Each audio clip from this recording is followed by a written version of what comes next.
to the next one. This is my song that I got the most money from. It's has any of you seen the movie Undercover Brother? No. Yeah. Okay. No. It was a very funny movie. It was a black exploitation film in the 90s. Oh. And they wanted a song written. One of the main characters was a black dude running for president. But he was running for president and they put a chip in him so they could control him. And every time they would ask him a political question, he would sell fried chicken. And they needed someone to write a corny fried chicken commercial that was written by a white dude for a black audience. Well, I That's funny. can do that. And so that's what I wrote. Hold on. Where is this? Where's my file? Here we go. And it's I still get it. They show this on cable all the time, and there are several. It's become a little bit of a cult thing because there are people who have made copies and satires of this particular commercial. So Wow. okay, I want you to buy my new fried chicken, that is. Sure enough. I used to work for the Pentagon. Now I help you to get your chicken on. And for a limited time only, order a 8-piece nappy meal and get a 32-ounce malt liquor absolutely free. You be buying, we be frying. General's chicken, the best chicken in the leg wraps and thighs, sweet potato pie. General's fried chicken. Oh, that. Yes. General's fried chicken. Funny. Catchy tune, too. Catchy tune. I still have royalties from that because every time it's shown, I get $50. And Hey, that's great. so obviously R&B and blues and black music is where I've always had a strong feeling for. Anyway, from all that, I had some professional credentials. I wound up teaching at UCLA Extension and then also at Musicians Institute. And then I studied with people like John Brahaney, who I'm going to always quote as my mentor. So I've learned quite a bit about what makes a song a hit. Also, I have, if you ever want to go to online, just go David Cat Cohen. There's a songwriters community website that I put, and I have Anatomy of a Hit on there, and I have from 1999 to 2017, I have a complete analysis of the top hits of the year. So that gives you a little bit about my background. Now let's go around the room and just talk about, if you have a music background, a little bit about what you've done or what your experience is. Also, what your interest is in 60s music. Who are your favorite artists or your favorite song? And let's start with Gail. You want to start? I started singing in church choirs when I was 4. Started playing the cello when I was 11. Went on to play flute, clarinet, guitar, keyboards, and a bunch of other stuff. Finally realized that the best instrument I had, although you wouldn't know it from today's voice, was my voice. And so I started making money with that. I did opera, I did musical theater, did a lot of dinner theater. I ended up working at CBS in business affairs in the 70s. So I got some reality on contracts and and stuff, and worked with the Beverly Hills Bar Association Committee for the Arts on the very first music symposium that they had, that Flo and Eddie came and gave a complete dissertation on how not to get screwed by the record companies. And so I was doing dinner theater, and after one of the shows, we would do what was called the cast party, where we would sing stuff that was not musical comedy oriented. And I was sitting there with the old dude bass player. He started playing this blues lick. Now, I had never been really heard the blues. I knew Josh White folk songs, but I didn't, and such, but not blues per se. I had a lot of choral music, a lot of classical. I really didn't listen to rock and roll during the time that it was in the heyday. But so I started, listening to other things, and here is this guy playing this. I said, well, what's that? And he said, honey, that's the blues. And I said, well, what's the song you're playing? And he says, well, it could be almost any song, but this one's Stormy Monday. And I said, so please sing it for me. And he did. And I said, well, can I try? And he said, sure. So I sang it back to him, and he just stopped and he went, girl, you're just fooling me, right? I said, no, that's the first time I've heard this song. And so she goes, girl, you're an Oreo cookie in reverse.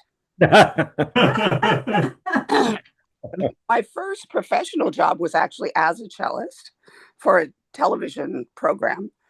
And I got called in at the last minute on a benefit concert at the Music Center that Rosie Greer and Marlo Thomas were doing. Now, I had no idea who was on the bill, but Marlo can't sing, and she was panicking. So the orchestra conductor's daughter, who studied with my vocal coach, called and asked if there was anybody who could A, sight read, B, had a big range and could memorize really quickly, and had a formal gown. Well, my music, my vocal coach called me and said, be at the, down to the Music Center, and within an hour and a half, you're going to have a 20-minute rehearsal, and then you have to memorize the stuff and go on stage at 8:00. I went, okay, I'm going to get paid. This is cool. Little did I know, Ray Charles, Booker T and the MG, Aretha Franklin, Fred Travelina, Ben Vereen, and I'm sitting there off stage going, I'm getting paid $85 to just sit here and watch these people. And as I came off after we did the number with Marlo and Rosie, Aretha Franklin was standing off stage ready to go on. And as I went back, and I was like my knees turning to jello when I saw her, I started to walk by, and she stopped me. She said, girl, you keep singing. You got it. And I kind of almost fell to the floor, walked by, went, thank you, and sat down. And when we went back on stage for the finale, I was placed somewhere else, and she grabbed me by the hand and pulled me over. So I was standing next to her, and I went, okay, I've just had my ultimate in a job, and it's my first job. Everything's downhill from here. So I went on to play in lots of different bands and lots of different styles, everything from the 20s music through present day. Started writing. I have a long time writing and singing partner. We wrote a lot of stuff together. And then we got hired as a backup duo for probably one of the worst bands I've ever been in. But they paid us a lot to just be there for rehearsal and for the shows. And that's where I met Barry Coughing, who ended up bringing me in on doing all sorts of studio work, and ended up as co-writer and producer of my CD. So in the course of all this, Barry was waiting to be paid on a placement of a song. And he asked if I would go intervene for him at the supervision house that had, licensed it. So I went in the door, and I talked to the CEO and said, hey, look, he's been waiting this amount of time. He was wondering if we can get a check cut to him and stuff like that. So and he wrote it out right there and handed it to me, and I took it back to Barry. But before I walked out the door, and he said, "Do you want a job?" And I said, "Excuse me?" And that's how I ended up working in music supervision. Got hired on the spot while trying to get money for one of my friends. So, Gail, who is your favorite '60s artist, or what, or your favorite song, or what do you think is so great about the '60s? I really didn't know about the 60s, even though I was growing up in the 60s, until I started working for Dick Dale in the 80s. And we never knew what Dick was going to sing on stage. So that was when I started listening to K Earth 101 for all the 60s songs. But I have to say that I was more partial to some of the R&B groups of the 60s. But I think probably one of my favorite songs of all time, because it has one of the finest lyrics ever in any song, is Eleanor Rigby. When they say, "Wearing a face that she keeps in a jar by the door," that just absolutely laid me out. And then I started listening to the music that I had never listened to when they were in their heyday. And when I heard "She's Leaving Home," I went, "Oh my God, that's half of my friends." You know? And so I think that's why these songs resonate. They resonate because they go directly to human experience. And that's the thing. They're not saying, even though it's a third person that mixes in with first person, because you've got the parents talking, you've got the girl talking, and then you have the observer. And so even though you have all of that happening, it really resonates because we all know somebody who's gone through that, or know somebody who went through it. Heartache, all of the universal joy, pain, all those things resonate with the human experience. When you and even the joyful songs, it's like I've got a song called "We're Hot Tonight," and it's just this kick-ass horn-driven, sort of rockabilly-ish, soulful, weird little asshole song. I mean, it's just this. It was a fourth in. We were only going to do 3 songs at the time, and we had time left over, Yeah. so we did this song. It has now made more money for me than all of my other songs combined. We need to get around to everybody, but thank you. And one of the songs I picked today to listen to is Eleanor Rigby. Well, oh, that's great. Okay, Nancy, did you want to give a thumbnail? Sure.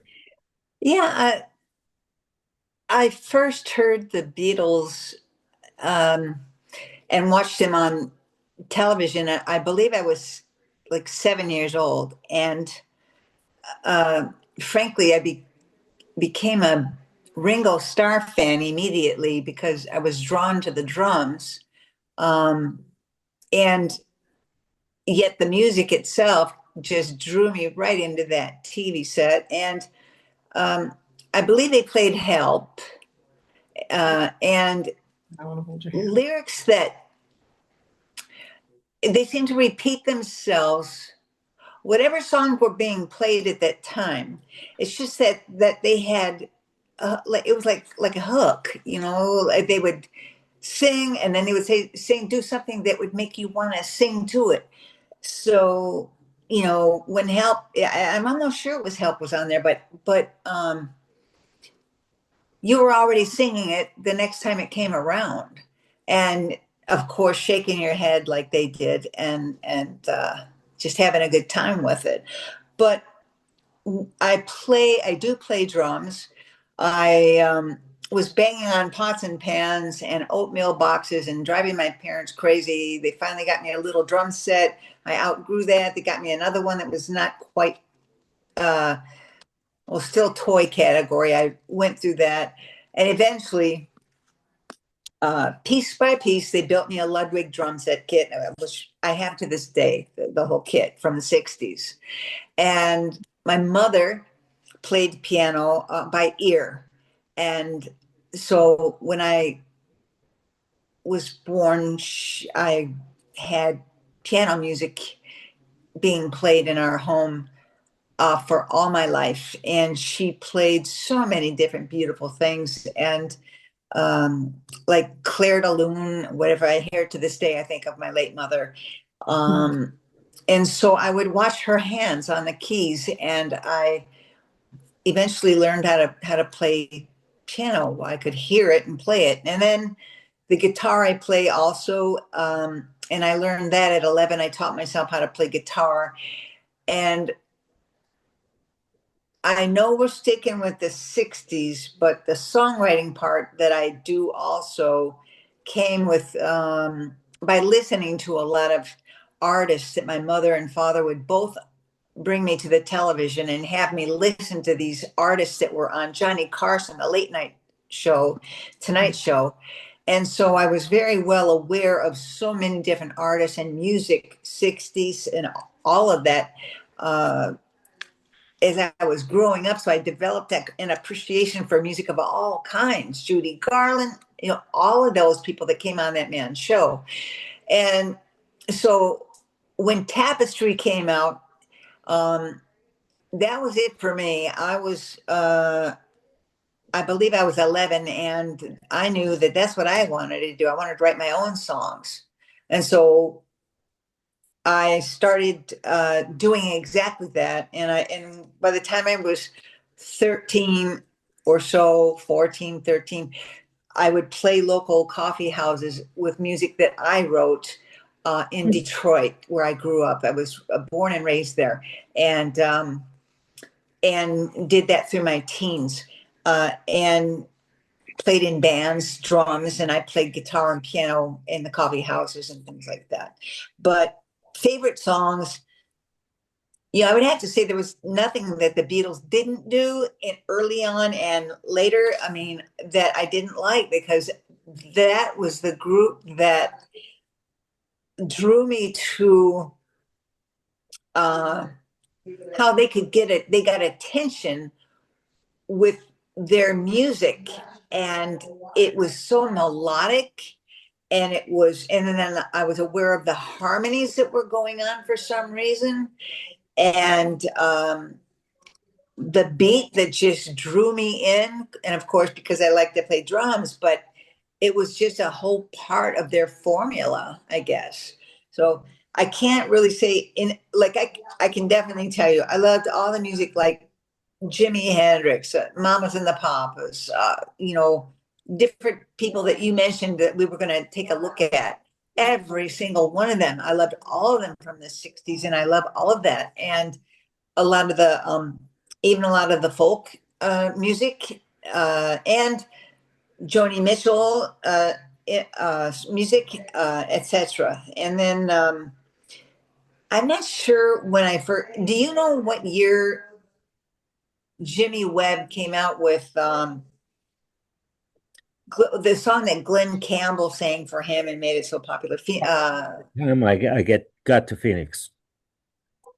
I am a lineman for the county. Oh, well, Wichita lineman. Wichita lineman. Okay, I don't know when that came out, but when that came out, Yeah. that changed my world, because that's when I really heard orchestration come into a song so prevalently.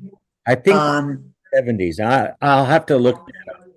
Yeah, I can't recall, but I'll just end with this. My appreciation for music was simply my entire life, and I love music of the 60s, the 50s, all of it, 70s, everything, because I was so blessed to have parents that would take me to go see live music, or take me over to wake me up in the middle of the night to go downstairs to watch Johnny Carson, whoever was on that TV at that night, and make me go back to bed.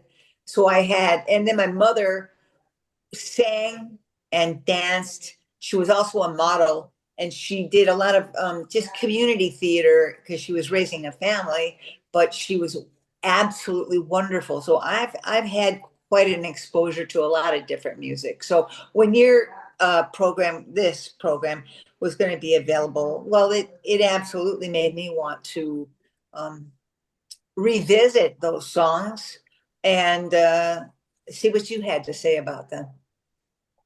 Well, we're what this is all about, and it's something that we can all learn from each other. Yes. Wichita Lineman was 1968.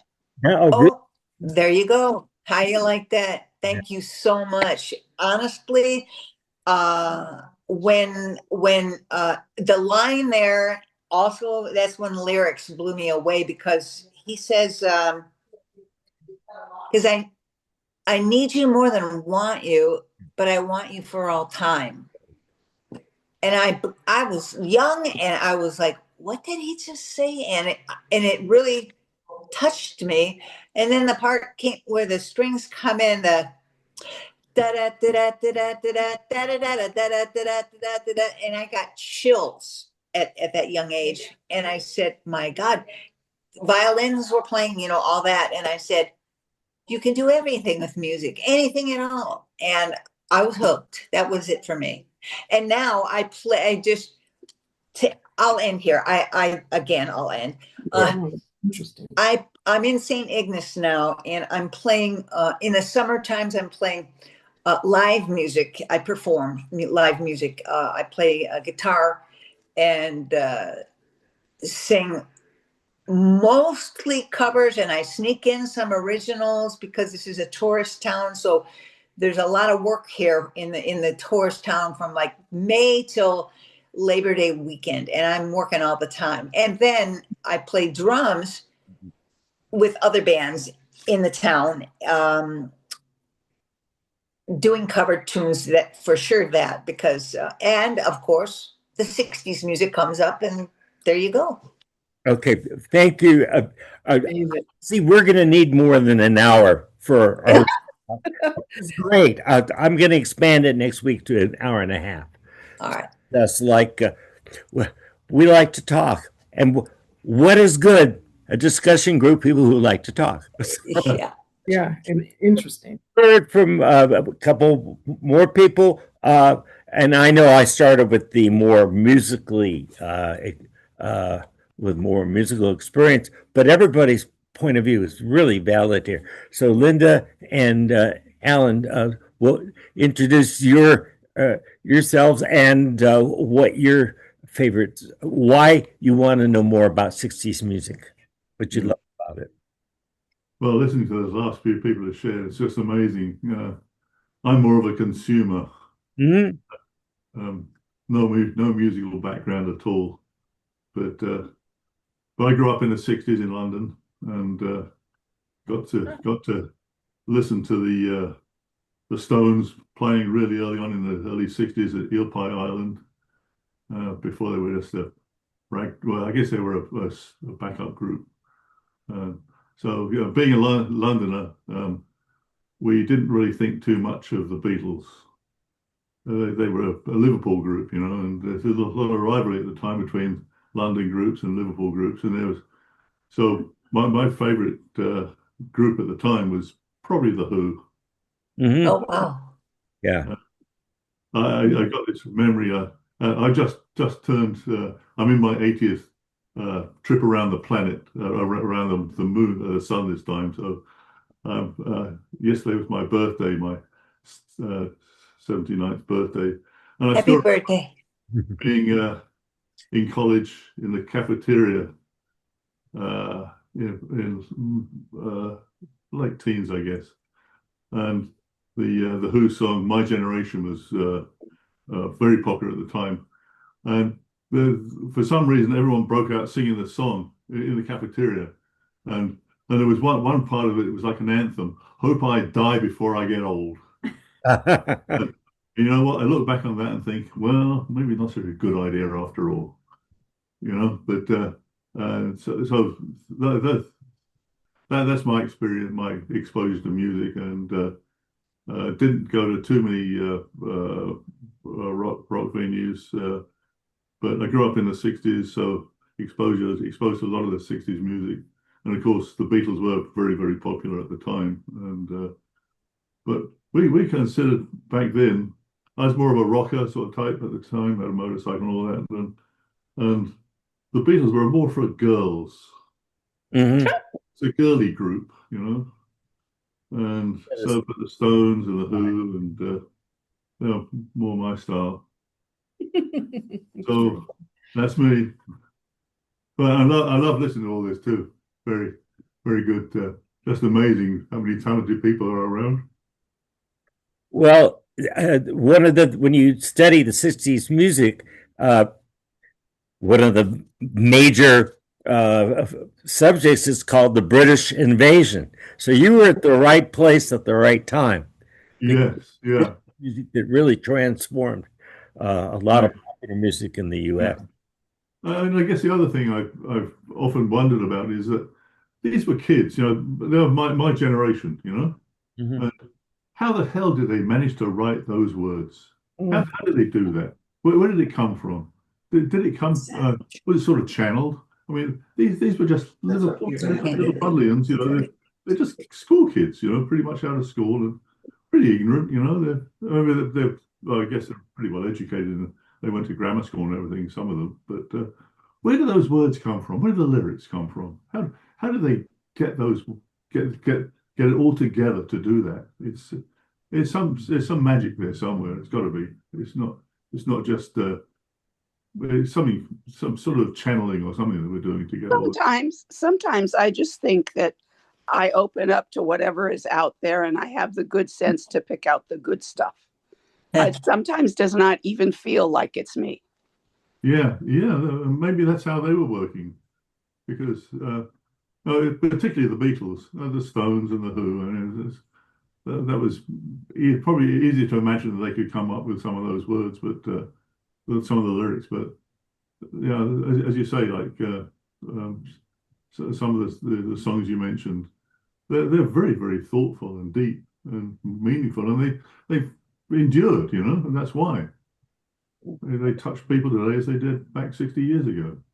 What I know of some of those artists, they spent a long time studying songs.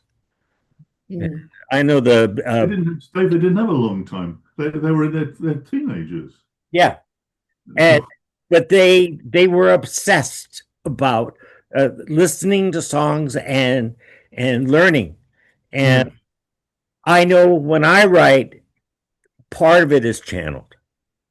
It's like then I sculpt, but the basic ingredients come out. The song has its own life, and I listen to the song. The song tells me what to do.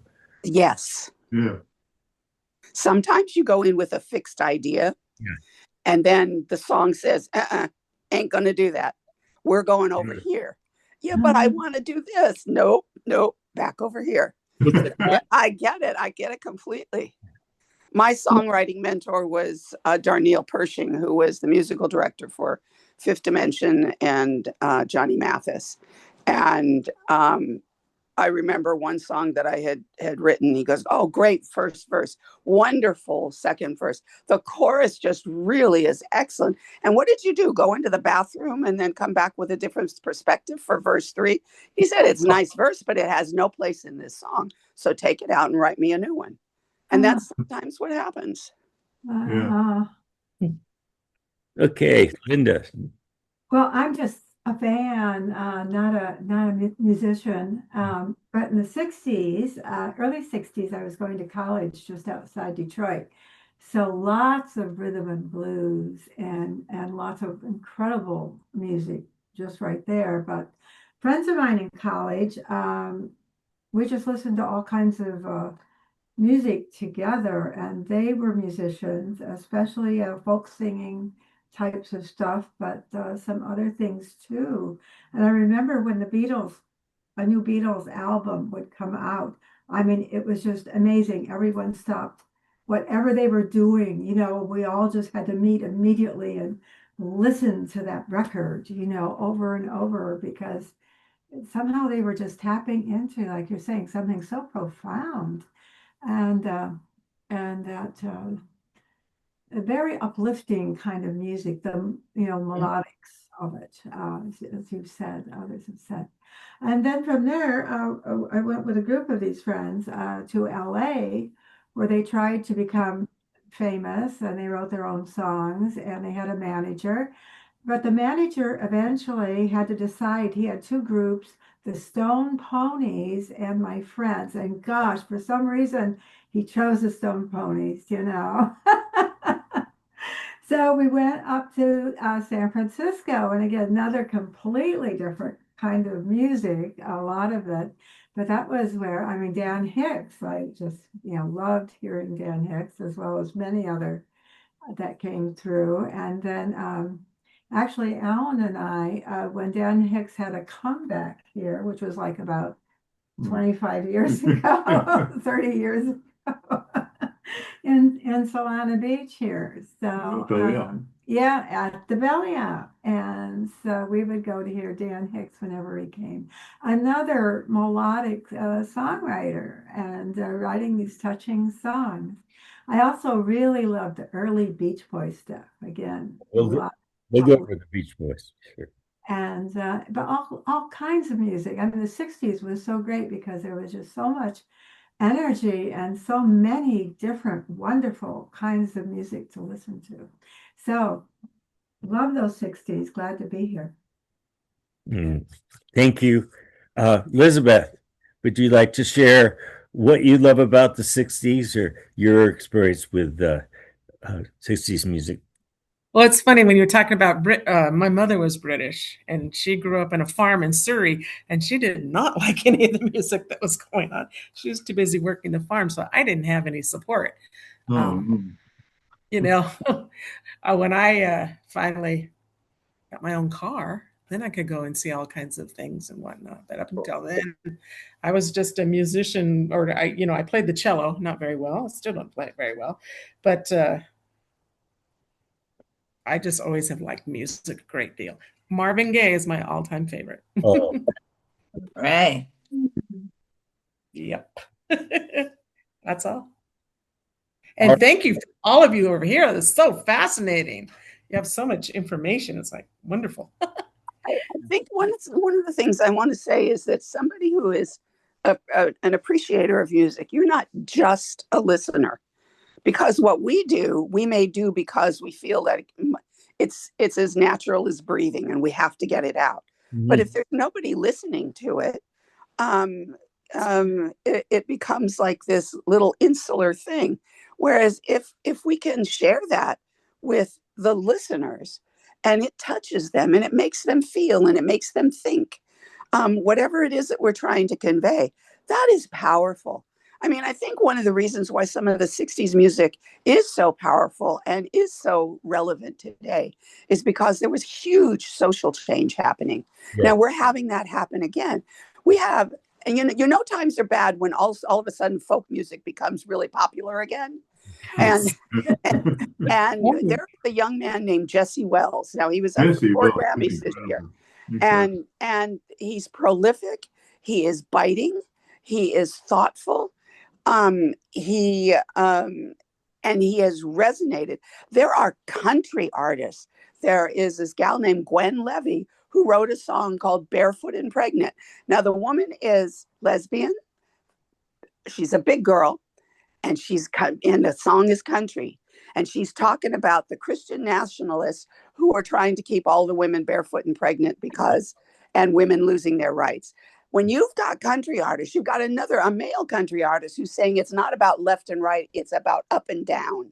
And when you've got people in mainstream genres going along with the folk music people, you know there is huge social change. And while there is a lot of the vapid, production oriented stuff, you have some of these real artists, who are tapping into what the general tone is and reaching people. And that's, I think, what the internet has helped, is that you don't have to rely on the record labels anymore to find something that you love.